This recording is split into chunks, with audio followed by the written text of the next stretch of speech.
They felt the charge of second-degree murder didn't cut it. That crime of passion story, a fight turned deadly, they believed that was a lie. They pointed to Jamichael's cell phone left at home. What teenager does that? He knew exactly what he was doing. He left the phone at home on purpose. Detective Hamilton felt the same way. Do you believe this was a premeditated crime? Absolutely. He planned it. I do. I believe he planned it. For the detective, it wasn't just Jamichael's choice to leave his phone home that night. Hamilton thought the location Jamichael chose for their rendezvous was also a giveaway. The creek. Why wouldn't they iron it out right there in front of the house? Why do they have to go to a creek and walk down a dark trail? As for Jamichael's story of what happened there, his account of blacking out when he killed Danielle, detectives didn't buy that for 1 second. They brought Jamichael back down to the creek to walk through the crime scene. Once there, Detective Brinkley asked Jamichael to close his eyes.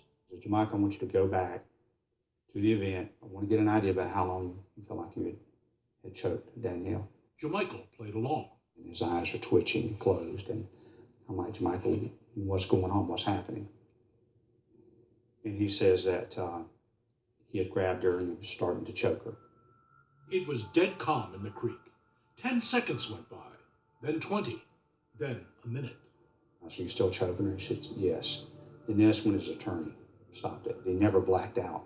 As he had said, he had just sat right there and walked me through the entire process.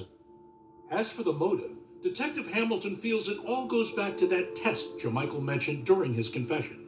She was supposed to take a crazy test in front of me. Jamichael, he says, was dead set on becoming a U.S. Marine, and a baby wasn't part of his plans. He thought she was pregnant. And It was going to mess up his life plan. it was going to mess up his dream career of going in the Marines. The mind of a 17-year-old. And she wasn't pregnant at all. And there was one more detail that convinced the detective that this was a uniquely calculated crime.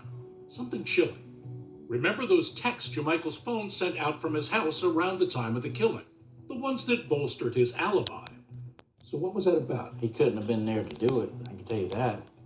The texts were sent to girls he'd been flirting with. He wrote to one, "I just woke up, so what you doing?" For a while, detectives were stumped.